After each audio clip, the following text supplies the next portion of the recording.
Alhamdulillah, pada hari ini kita masih bisa berkumpul untuk melaksanakan perkuliahan seperti biasa, yaitu perkuliahan tentang studi naskah kebahasaan. Setelah itu, pada kesempatan hari ini, saya akan memaparkan hasil kerja saya, yaitu teks dan konteks, yaitu tentang studi kritik tekstologi dan teori semantik Al-Jurjani, Vir, dan Atun van de Geek. Nah, yang pertama, teks. Teks itu gabungan anyaman atau tenunan. Ini menurut bahasa. Menurut bahasa adalah gabungan anyaman dan tenunan. Jadi teks merupakan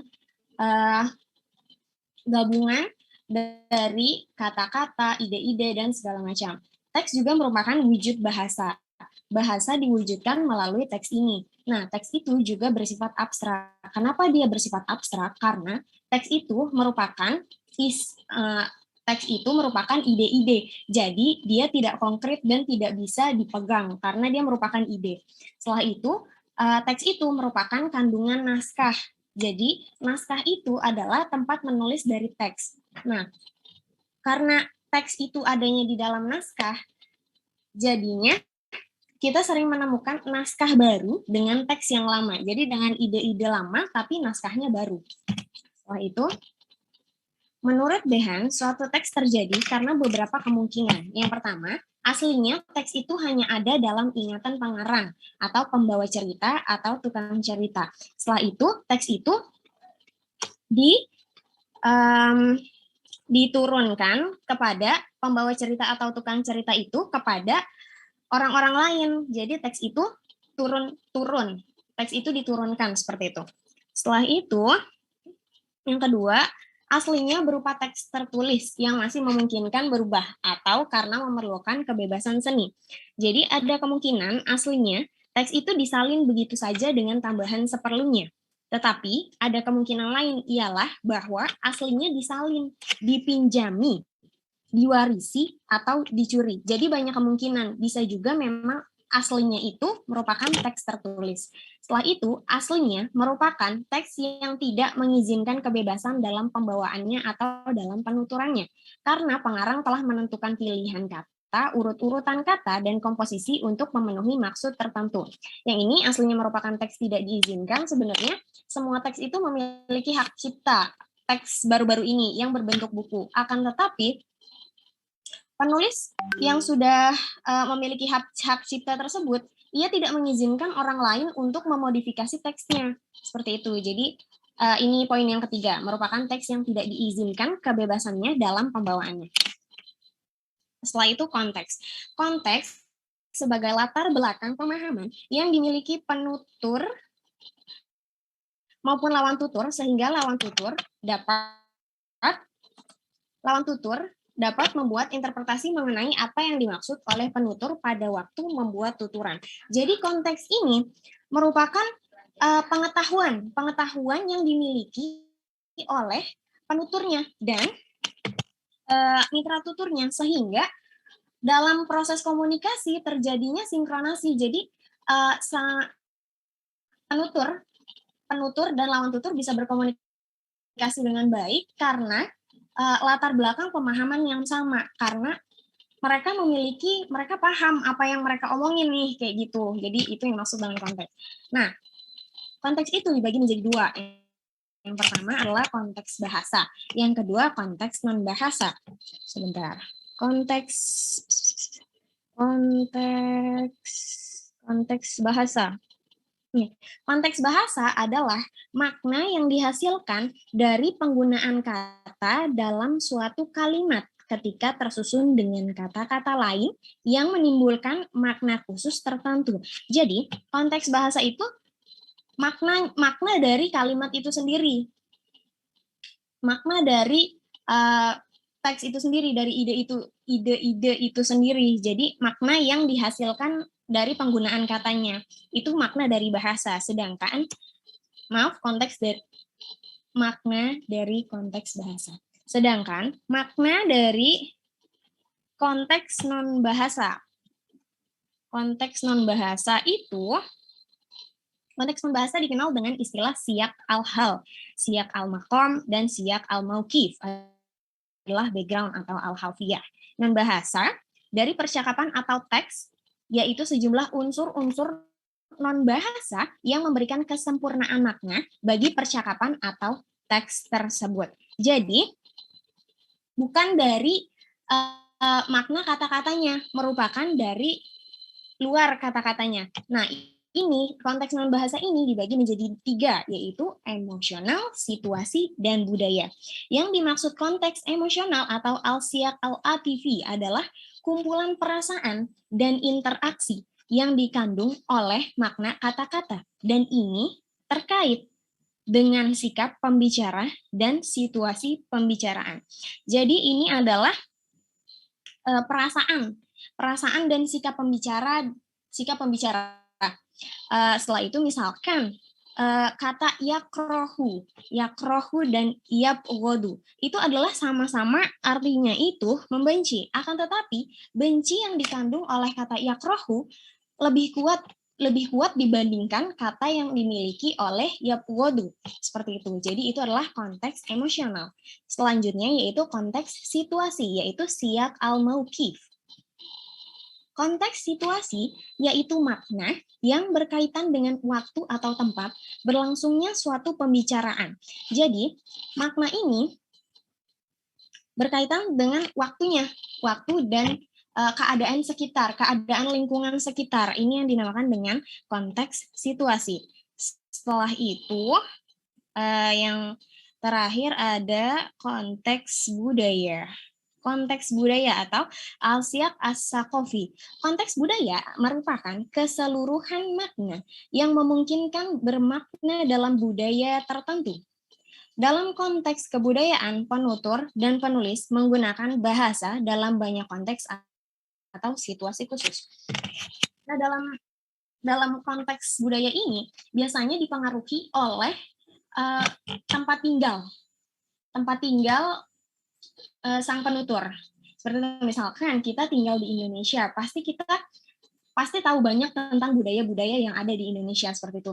Jika kita pergi ke luar negeri, membicarakan tentang sesuatu yang ada di Indonesia dan belum tentu ada di negara yang kita kunjungi, itu bisa berbeda karena ya memang di negara kita memang ada, di negara lain memang nggak ada, seperti itu. Jadi itu adalah konteks non budaya, konteks non bahasa yang budaya. Setelah itu, kajian berikutnya yaitu tekstologi. Sebelum masuk tekstologi itu merupakan cabang dari ilmu filologi. Ilmu filologi adalah ilmu yang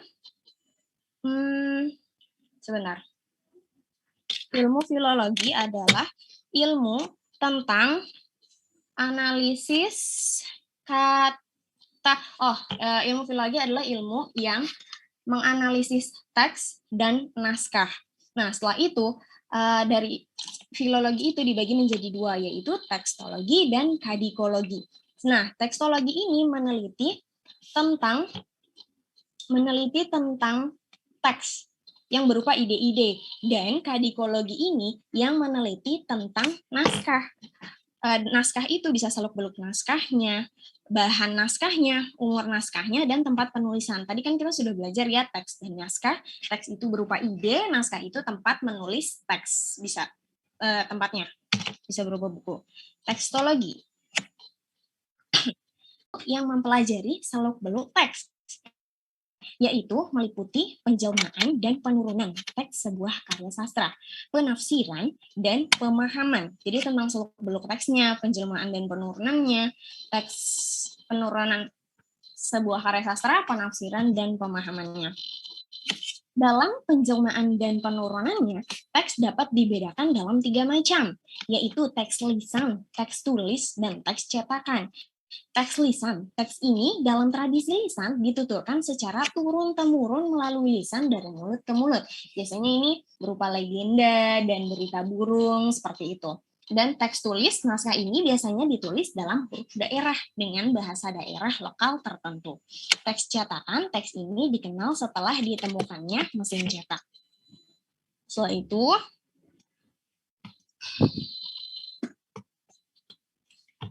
sebelum dalam penjelmaan dan penurunan, kita sekarang masuk ke karakteristik teks masing-masing dari teks lisan, teks tulis, dan teks cetakan. Yang pertama, kita menjelaskan tentang karakteristik teks lisan.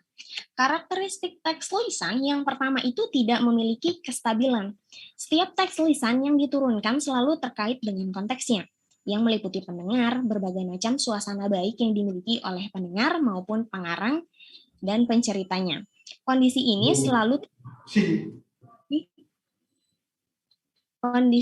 selalu terjadi pada setiap teks. Jadi karena ini bentuknya adalah lisan, diturunkan dari orang ke orang, diceritakan dari mulut ke mulut, tidak akan bisa ceritanya full. Maksudnya pasti ada yang dikurangi atau ada yang dilebihi. Jadi kenapa ini dibilang tidak memiliki kestabilan seperti itu. Jadi karena teksnya akan tidak sempurna. Karena siapa yang bisa mengingat semua perkataan orang sampai titik komanya? Nggak ada kan? Jadi karakternya teks lisan ini tidak memiliki kestabilan. Yang kedua, tergantung kepada penceritanya. Nah, ini agak berkaitan. Tergantung kepada penceritanya ini benar-benar subjektif. Kita bisa mendengar berita tertentu bersamaan. Ketika kita menceritakan kepada orang lain, itu tergantung cerita kita. Mau kitanya benar atau enggak, ya orang yang kita ceritain pasti percaya. Jadi tergantung kepada penceritanya.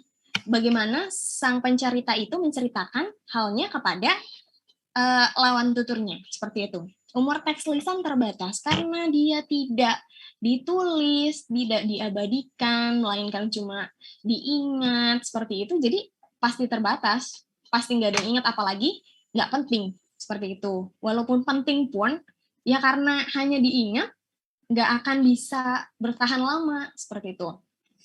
Yang kedua, karakteristik teks tulis. Teks tulis kehilangan konteksnya. Nah, tadi kita udah belajar nih, konteks adalah latar belakang ilmu pengetahuan yang dimiliki oleh penutur dan mitra tuturnya sama. Karena teks tulis itu ditulis lah teks tulis. Teks tulis itu ditulis tanpa ada penjelasannya. Jadi teks tulis ini akan kehilangan konteksnya. Teks itu bisa pergi kemana aja dan dibaca oleh siapa aja, tapi nggak ada penjelasan tentang situasinya, konteks budayanya, konteks budaya situasi emosionalnya gitu, nggak ada karena di tulisan ya memang nggak ada. Jadi teks tulis kehilangan konteksnya. Yang kedua, teks tulis kehilangan hubungan fisik antara komunikator dan komunikan. Nah, yang tadi Suju bilang, kehilangan hubungan fisik antara komunikator dan komunikan. Ya karena ditulis. Jadi nggak perlu diomongin dong, kan ditulis. Nah ini dia, teks tulis kehilangan hubungan fisik antara komunikator dan komunikan. Usia teks tulis tergantung dari bahan naskahnya. Nah, bahan naskah, bahan kan buku, tempat menulisnya gitu kan, mushaf juga bisa, kertas, apapun itu. Jadi ya tergantung bahannya. Kalau zaman sekarang kan modelnya kertas. Kertas kalau kena air rusak, kertas kalau ketiup angin apa segala macam ketumpuk hilang kan. Usia teks tergantung dari bahan naskahnya. Kalau dulu mungkin di batu, di pelepah pisang lebih lama umurnya dibandingkan sekarang, seperti itu. Teks tulis dapat direproduksi berkali-kali ya karena ditulis kan. Jadi bisa ditulis dan semua orang punya. Jadi bisa bisa ditulis lagi, diproduksi berkali-kali. Seperti itu. Sebentar ya teman-teman.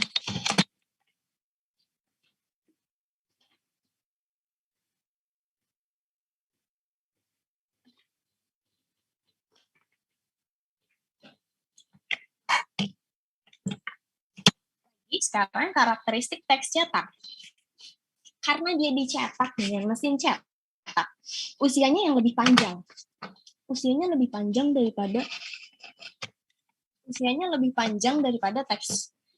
teks lisan. Udah jelas karena dicetak. Usianya lebih panjang dari teks tulis. Bisa juga. Terus yang kedua, hampir semua karakteristik yang dimiliki teks tulis juga dimiliki oleh teks cetak, karena mirip-mirip kan teks tulis dan teks cetak. Tapi biasanya teks tulis itu ditulis dengan tangan, sedangkan teks cetak itu dengan mesin, seperti itu.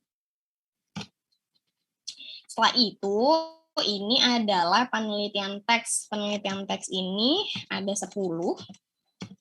Ini biasa dinamakan dengan prinsip teori tekstologi.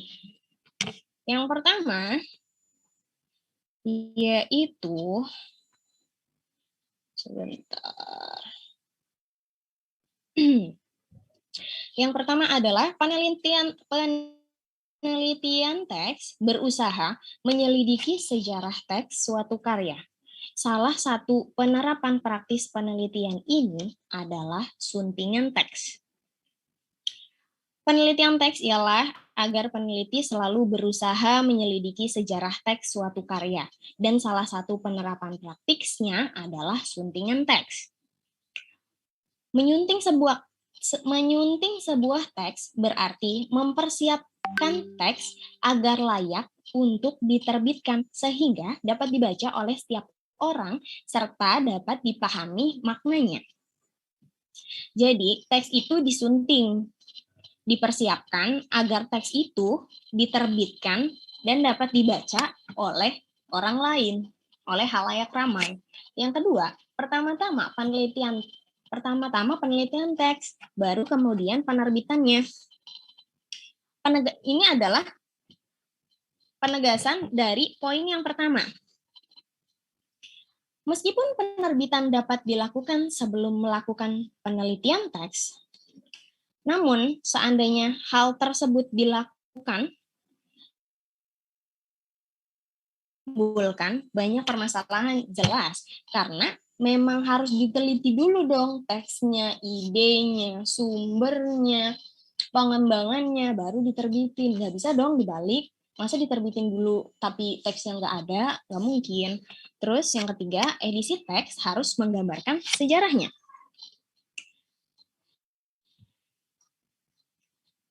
Memberikan rambu-rambu bahwa hasil temuan yang telah dilakukan pada penelitian sejarah teks harus menjadi pegangan dasar dalam menyunting sebuah teks. Dengan demikian, edisi teks harus menggambarkan sejarahnya.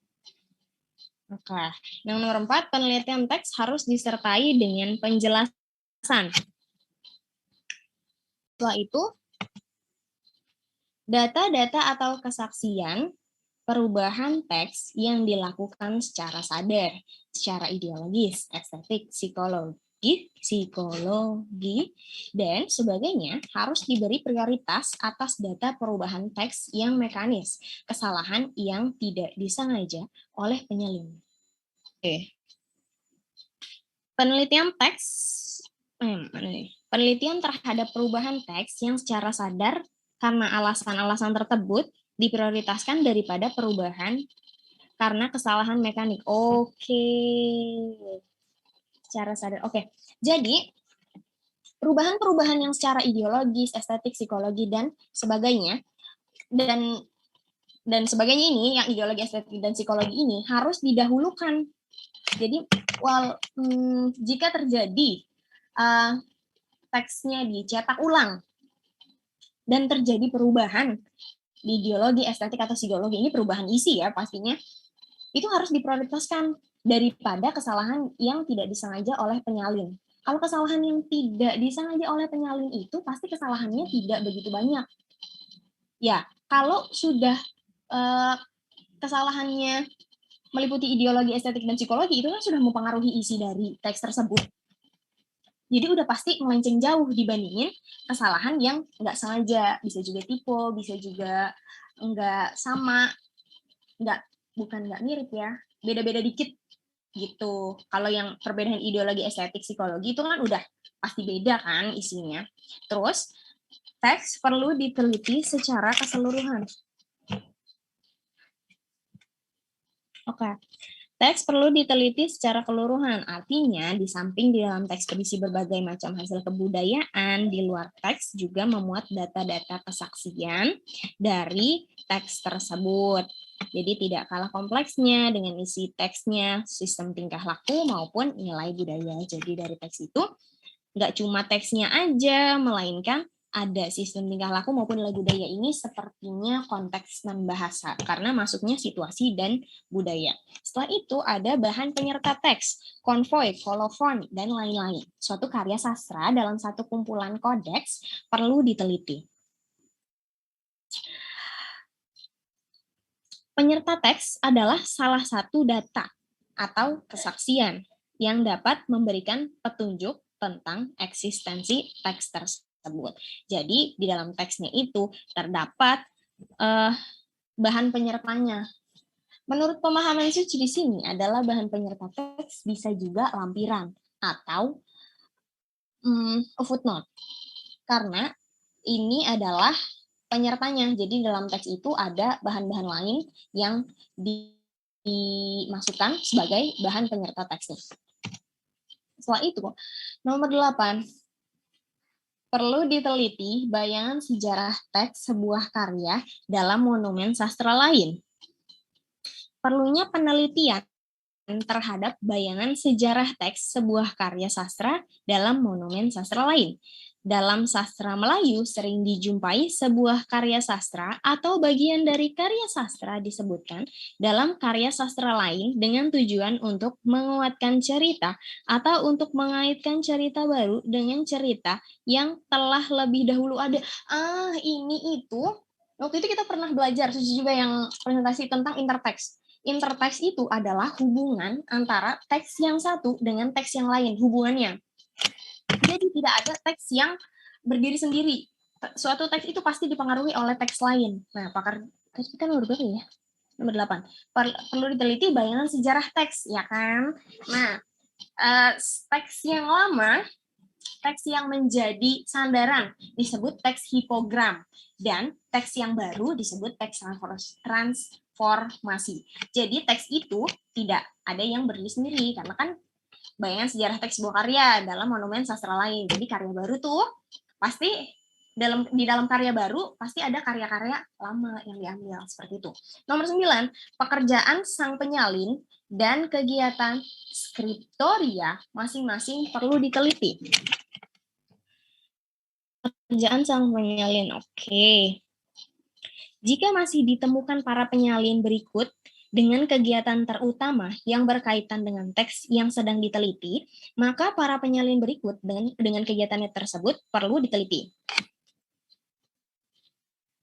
Oh gitu. Jadi naskah hasil penyalinan tersebut, gini. Pekerjaan sang penyalin dan kegiatan skriptoria masing-masing perlu diteliti. Dalam suatu teks, dalam suatu naskah kan buku, dalam suatu naskah yang di dalamnya ada teksnya, ada buku udah jadi nih. Nah, ada sang penyalin, ada orang yang nyalin buku tersebut. Dan buku tersebut dimuat ulang. Seperti itu. Jadi bukunya itu bisa jadi buku itu diringkas atau dibikin buku baru. Misalkan buku tafsir nih ada 30 jilid gitu kan. Jadi ada penyalinnya itu yang bikin 1 jilid yang merupakan kesimpulan dari 30 jilid itu. Nah, dari pekerjaan sang penyalin yang udah 1 jilid ini perlu diteliti juga dengan yang 30 ini, 30 dan 1 itu sama-sama perlu diteliti. Makanya di sini dibilang pekerjaan sang penyalin dan kegiatan skriptoria masing-masing perlu diteliti. Gitu.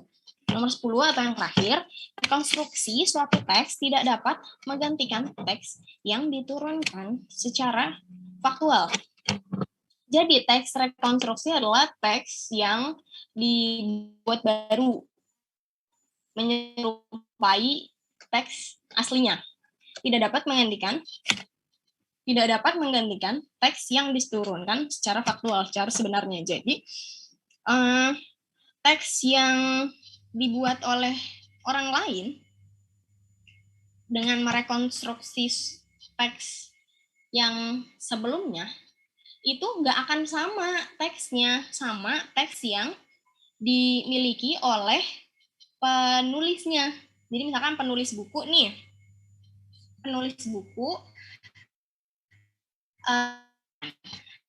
nah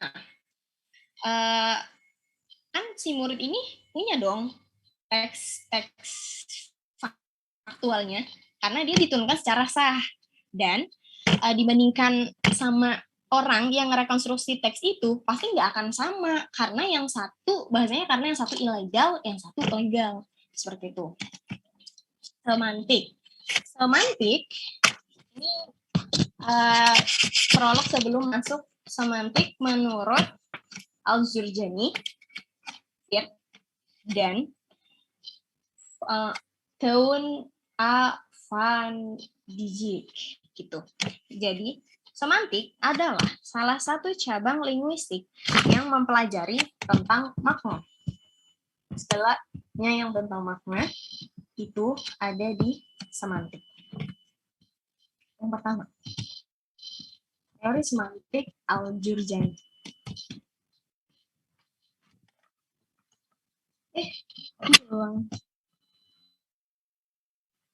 Al-Jurjani ini adalah figur Al-Jurjani yang ditemukan di Google ya teman-teman. Belum tentu ini yang benar, tapi ketika saya mencari di Google Al-Jurjani yang keluar adalah beliau.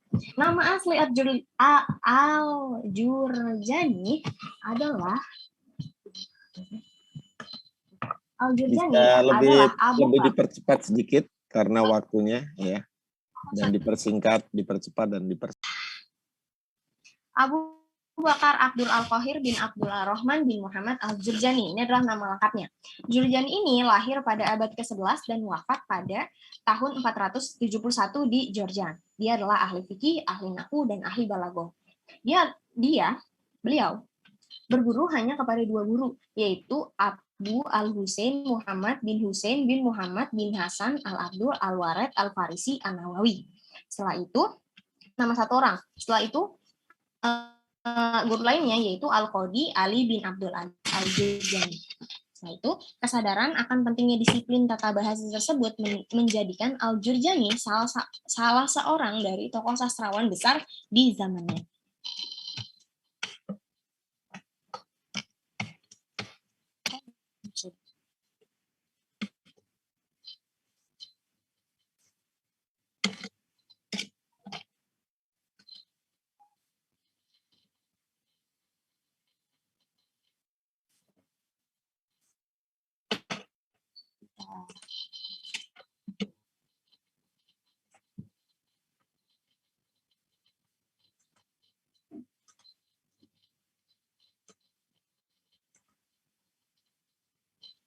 Oke.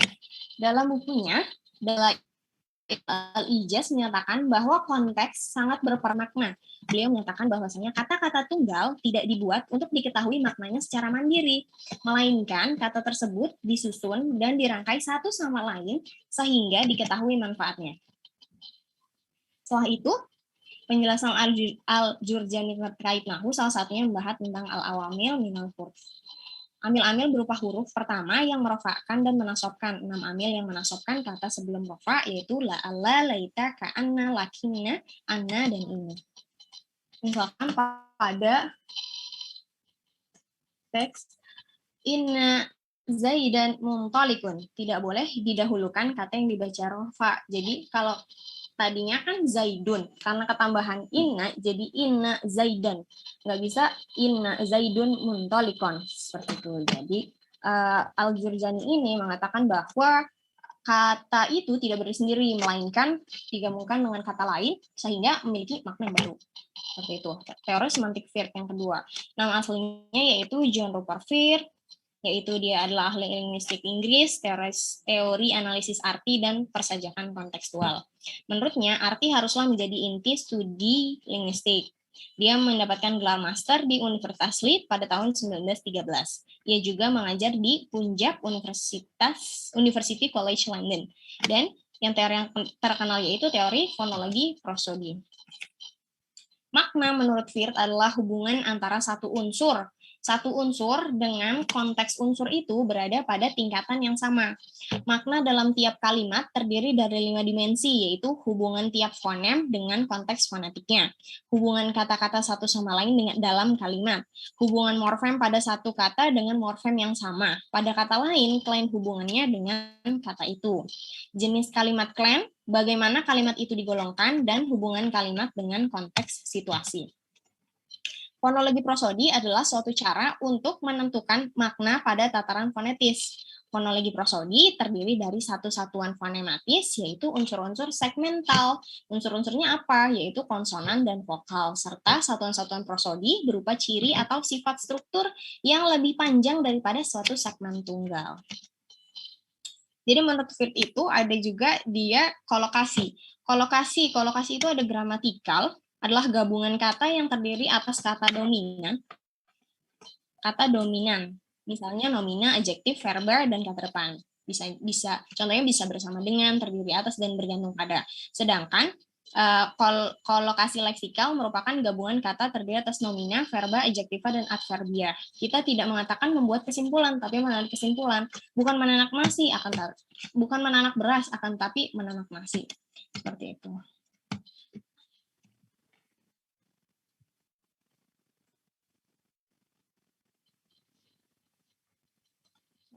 Yaitu Theun Adrianus van de Cijk, yaitu lahir 7 Mei di Belanda. Seorang sarjana linguistik teks, analisis wacana, dan analisis. Profesor studi wacana di University Amsterdam dari tahun 68 sampai 2004. Dan mengajar. Dia juga di 99 mengajar di Fabra University Barcelona. Dan Theun van de Cijk ini membagi struktur kebahasaan itu menjadi 3, yaitu teks, kognisi sosial, dan konteks sosial. Jadi ada struktur wacananya, yaitu ada makro, superstruktur, dan supermikro. Di struktur makro itu ada tematik, adalah tema yang dibicarakan, elemennya tema. Di superstruktur, struktur susunan dalam teks wacana, seperti pendahuluan, isi, dan penutup. Elemennya yaitu skema. Dan struktur mikro, semantik, makna yang ditekankan dari teks wacana.